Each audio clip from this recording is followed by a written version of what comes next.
short and sharp warm-ups. I think having someone to train with certainly helps with a number of different components of training that are really important. Motivation to train, having someone spotting you, training beside you. You know, if you're not going through it by yourself, it's a lot easier, even if they're not even necessarily doing the exact same program.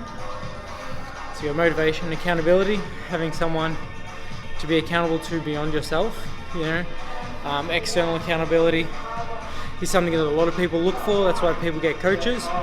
I've probably had the most productive training in my career have always been stints when I've trained with other people. Early on it was with Jacob when we trained together at Anytime Fitness and we were on the same program. It's the programs weren't even necessarily great. It was the intensity and the focus and everything that we brought to the program.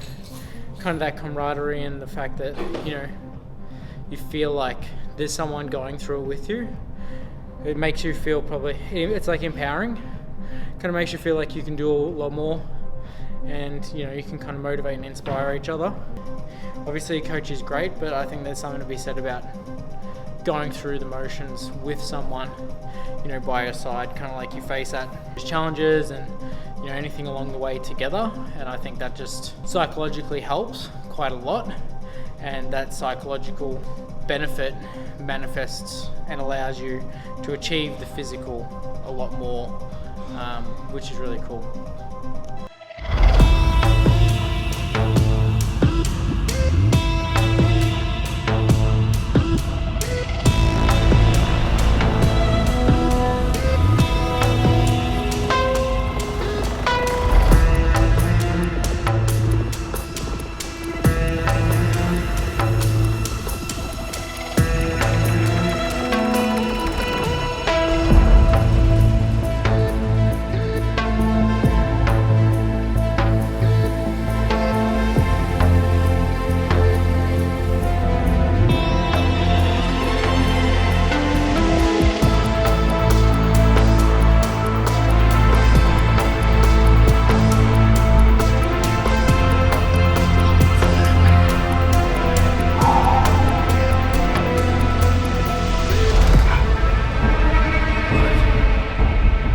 So Sam's about 4 weeks out from his first comp, and interestingly he's still been progressing with his training, which has been really good.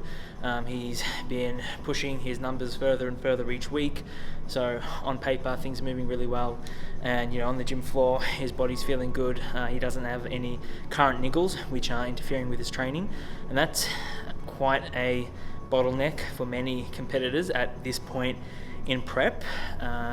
Joint pain and niggles that aren't necessarily going to disable you from training, but that are just frustrating to deal with.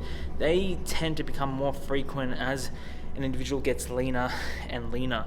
So you become more vulnerable to those types of issues that tend to pop up. And at the moment, Sam's been able to continue pushing his training, and I think one of the main reasons that he keeps progressing in the gym is because he's managing his stress really well. He's managing his recovery very well, and this is where a lot of competitors can go wrong. So many people get caught up with the mentality of having to push themselves as hard as absolutely possible in the gym and do as much cardio as they possibly can. And that's all well and good, because we need to retain muscle, we need to get leaner, and you need to be training hard, you need to be doing your cardio. But we can't disregard the other side of the story. So there's two sides of this story. Some competitors get caught up on that one side, and that's what leads to some of the issues I mentioned earlier. It leads to burnout. It leads to issues that tend to leak out into someone's nutrition as well, and their hunger and all that sort of stuff. There's a whole other dimension to bodybuilding that starts to get quite hard as we get closer to comp. If we just keep it training related for now, taking care of your recovery, your stress management, which is so crucial, and ensuring you're not stressing about unnecessary things, being prepared, being organized, all that stuff is so important, and it just allows you to recover better from your training. It allows you to put more effort into your training, more resources into your training, and that's really important at this point in time. You really want to distribute your resources wisely, and Sam's on top of his recovery, stress management, sleep, all that sort of stuff, and he's training as hard as he needs to retain muscle, and we're seeing all that being reflected on his physique, which is really good. And the one important thing here is that he's just not running himself into the ground, because that unfortunately is quite common as well in bodybuilding. And too often first-time competitors run themselves into the ground, whether it's because they're not being coached, or maybe they are being coached and they're being pushed towards extreme ends of that comp prep spectrum.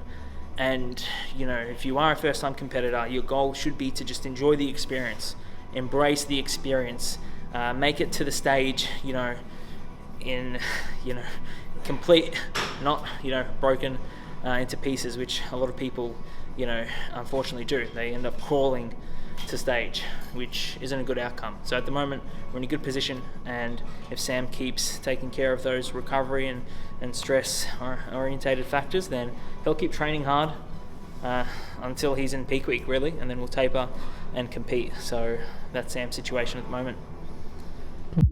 Have misconceptions about what's involved, or maybe they're not entirely aware of the implications that bodybuilding or contest prep, physique prep can have